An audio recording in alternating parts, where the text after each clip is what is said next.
pertanyaan paling ditakutkan oleh para pendeta itu adalah, siapa Paulus menurut Yesus? Apa jawabannya? Nggak ada, imani aja. Harusnya kan, siapa Said menurut Rasulullah? Siapa Utsman menurut Rasulullah? Rasulullah jabarkan.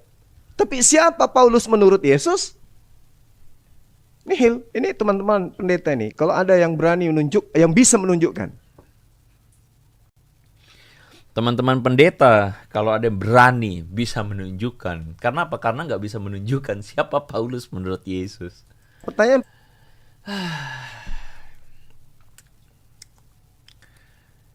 Ya saya sih bukan pendeta yang diorden ya, belum diorden. Tapi sebagai orang yang belajar teologi, saya kira tidak berlebihan untuk saya mewakili apa yang menjadi perkataan para pendeta atau pikiran para pendeta ketika mendengar perkataan Zulkifli ini. Saya membayangkan pendeta itu sangat tidak tertarik dengan melihat orang ini gitu, sangat tidak tertarik menjawab pertanyaan yang dia bilang bikin pendeta ketakutan.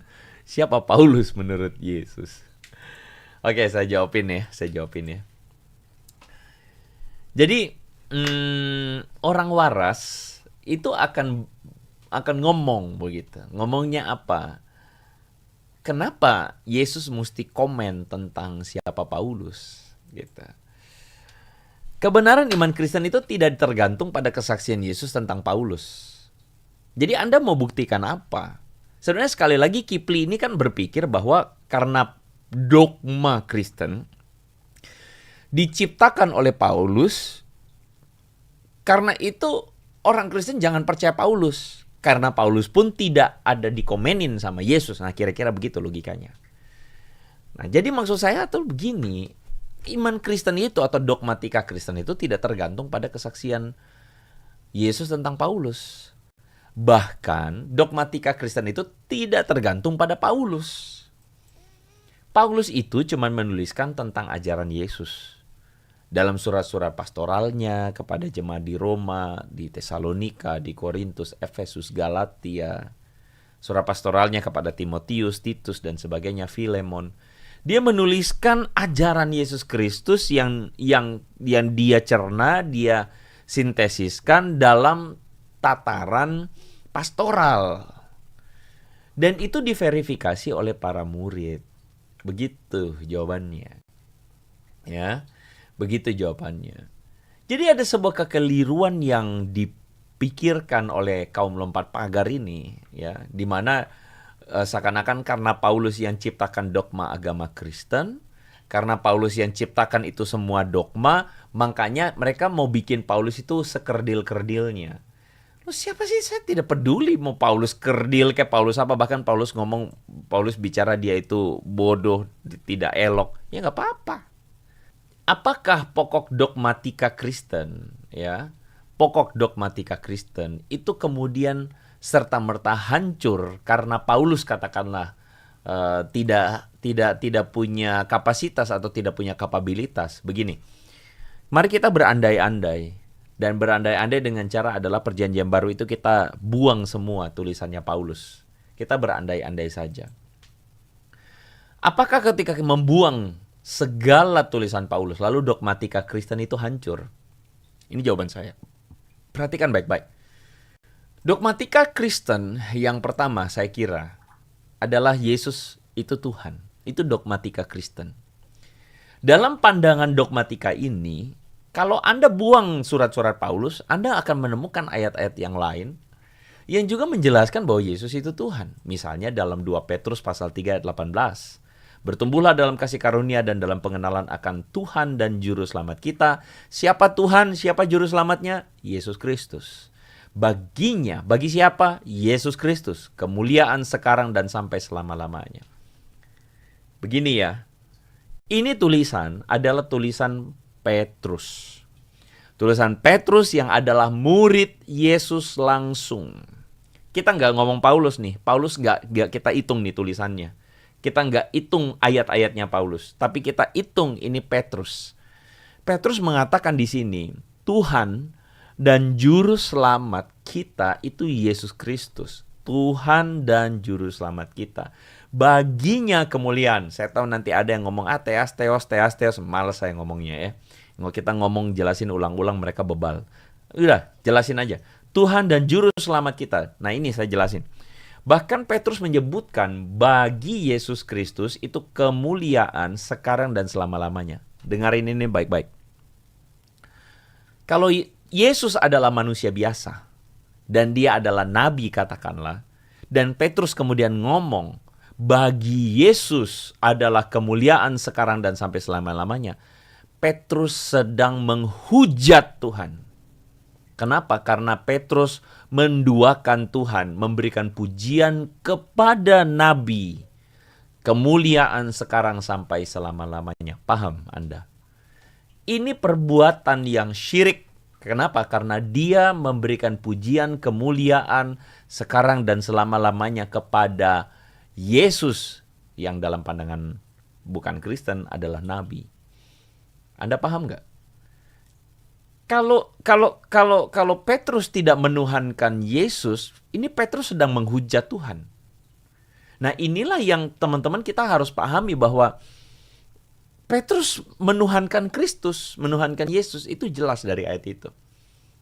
Nah, kalau Anda ikuti pemahaman saya ini, Anda pikir nih sekarang, ada nggak umat yang lain yang memuja manusia sampai segitunya?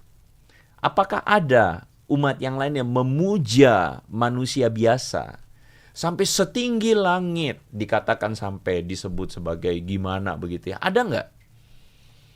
Ada nggak manusia umat yang kemudian memuja, katakanlah manusia bahkan mungkin memuja yang menyebut dirinya nabi? Ada nggak? Silakan Anda jawab sendiri. Ya, kalau Anda nyambung dengan pengajaran saya tadi itu, saya balik ke sini ya, saya balik ke sini. Jadi Petrus ini menuhankan Yesus, gitu ya, kayak gitu. Nah. Yang kedua, pokok dogmatika ajaran Kristen yang kedua, Trinitas, Bapa, Putra, dan Roh Kudus. Ini kan seringkali dikritik oleh orang-orang Muslim, oleh orang-orang polemikus tersebut dengan mengatakan bahwa ini buatan Paulus, ini buatan Paulus. Orang-orang itu halu, mereka delusi, mereka Dunning-Kruger. Matius pasal 3, ini tulisan Matius, bukan tulisan Paulus. Sekali lagi ya, kita konsisten. Bagaimana kalau dibuang itu tulisan Paulus? Nah ini ya. Nah, Matius pasal 3 ayat 16 dan 17. Yesus segera keluar dari air, langit terbuka dan ia melihat Roh Allah seperti burung merpati turun. Terdengarlah suara dari surga mengatakan, inilah anakku yang kukasihi, kepadanya aku berkenan. Perhatikan ini baik-baik. Ada Yesus sang Putra, ada Roh Allah sang Roh Kudus, dan ada suara dari sang Bapa, Bapa, Putra, dan Roh Kudus. Ini 3 pribadi. Ini tidak tiba-tiba muncul, tiba-tiba keluar seperti ayam betelor, ya. Tidak muncul tiba-tiba muncul dari Paulus, tidak. Karena memang ini bukan tulisan Paulus, ini tulisan dari Matius. Sekali lagi, dogmatika Kristen tidak rontok. Kenapa? Karena Paulus ya memang cuma meneruskan ajaran Kristen. Karena ajaran Kristen sejak sononya Yesus adalah Tuhan, dan Bapa, Putra, Roh Kudus adalah pribadi Trinitas. Itu udah jelas. Yang ketiga, ya, pokok dogmatika yang ketiga, Yesus adalah jalan keselamatan. Apakah Paulus yang tulis? Ngelantur Anda kalau Anda bilang Paulus yang tulis. Karena Yohanes pasal 14 ayat 6 mengatakan, kata Yesus kepadanya, akulah jalan dan kebenaran dan hidup. Tidak ada seorang pun yang datang kepada Bapa kalau tidak melalui aku. Jadi tulisan Yohanes ini jelas bahwa Yesus itu adalah jalan keselamatan tanpa campur tangan tulisan Paulus. Itu dogmatika yang ketiga. Nah, sekarang yang keempat. Yesus itu disalibkan dan dibangkitkan. Yesus itu disalibkan dan dibangkitkan. Nah, ini adalah tulisan yang juga bukan tulisan Paulus karena di dalam Markus pasal 16 ayat 6. Kalau Anda tahu Markus pasal 16 ayat 6, di sini dengan jelas dikatakan bahwa jangan takut, kamu mencari Yesus, orang Nazaret yang disalibkan itu. Ia telah bangkit. Perhatikan kata-kata itu. Disalibkan dan telah bangkit. Jadi, ini ayat tulisan dari Markus bukan Paulus, dan menjelaskan kepada kita bahwa Yesus itu telah disalibkan, Yesus telah dibangkitkan, Yesus telah mati dan telah bangkit. Jadi Anda paham nggak bahwa sebenarnya bukan Paulus yang menuliskan ayat-ayat ini, bukan Paulus juga yang mengajarkan ayat-ayat ini. Sehingga dari sini kita bisa melihat bahwa apa yang para murid katakan itu berlawanan dengan apa yang Muhammad katakan. Sorry to say. Apa yang para murid Yesus katakan tentang Yesus itu berlawanan dengan apa yang Muhammad katakan. Dan ini adalah fakta. Dan di sini Anda bisa melihat sendiri bahwa menurut pengakuan murid-murid Yesus, bukan Paulus, bahwa Tuhan Yesus itu, ini kita nggak usah bacalah soal masalah lahir di mana. Tapi Yesus disalibkan. Itu jelas, Matius yang menuliskan, bukan Paulus. Tetapi Quran, Muhammad, Islam mengatakan bahwa An-Nisa 4:157, ya, An-Nisa surah 4, Isa itu tidak disalibkan. Itu berlawanan. Jadi siapa yang kemudian menciptakan atau membuat sesuatu yang baru? Karena para murid itu sudah ngomong dan itu sama seperti Paulus gitu loh. Dikatakan Yesus bangkit dari kematian. Ini yang bilang Markus, ya. Nah, Anda bisa melihat sendiri bahwa Quran konsisten mengatakan Yesus tidak mati dan tidak dibangkitkan. Kan gitu kan ya? Yesus itu adalah Tuhan. Anda bisa lihat di ayat-ayatnya di sini. Bahwa selain Paulus, ada Yohanes yang mengatakan Yesus itu Tuhan. Clear. Sedangkan Quran mengatakan Yesus bukan Tuhan. Ya. Yesus mengatakan sudah selesai. Tapi Quran mengatakan bahwa Muhammad itu adalah kelanjutannya. Kan gitu. Jadi di sini Anda bisa mengatakan, Anda bisa lihat sendiri bahwa seluruh data-data yang saya tampilkan kepada Anda bahwa Paulus tidak menciptakan sesuatu yang baru. Paulus tidak pernah menciptakan sesuatu yang baru. Melainkan Paulus dengan clear mengatakan dengan jelas bahwa ini saya tampilkan aja kepada Anda di sini ya. Nah, ini ayatnya.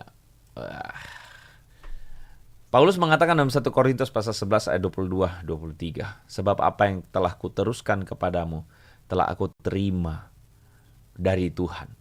Jadi apa? Tuhan Yesus pada malam waktu dia diserahkan, sebelum dia mati, dia telah mengambil roti dan sebagainya. Dia memberikan tubuhnya untuk kemudian disalibkan bersama-sama dan kemudian mati dan bangkit. Itu adalah sesuatu yang clear, sesuatu yang sudah jadi ajaran dari Yesus Kristus. Nah, jadi kesaksian Yohanes pun dari kitab Yohanes mengatakan, sebagaimana Yohanes 20 ayat 31 mengatakan, semua yang tercantum di sini telah dicatat supaya kamu percaya bahwa Yesuslah Mesias, Anak Allah. Jadi ini bukan Paulus yang tulis ya. Supaya kamu percaya bahwa Yesus adalah Mesias, Anak Allah. Dan supaya kamu oleh imanmu memperoleh hidup dalam namanya. Kalau Yesus itu bukan Tuhan, bagaimana bisa memperoleh hidup dalam nama Yesus?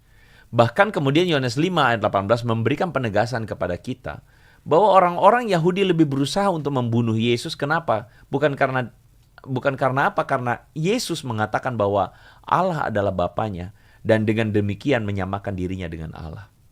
Jadi sebutan anak Allah itu adalah sebutan yang menggambarkan ketuhanannya. Dia adalah Tuhan. Ya sudah, begitu ceritanya. Nah, jadi teman-teman, saya kira sudah jelas bahwa Paulus tidak ciptakan dogmatika baru. Ketika Zuma mengatakan, itu Paulus, apa hubungannya dengan Paulus? Dan Paulus itu tidak jelas, istilahnya kayak tidak jelas asal-usulnya. So what? Karena Paulus memang meneruskan ajaran para rasul, para murid.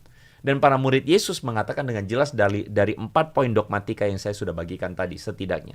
Yesus adalah Tuhan, Bapa, Putra, dan Roh Kudus, Trinitas. Yesus adalah jalan keselamatan dan hidup.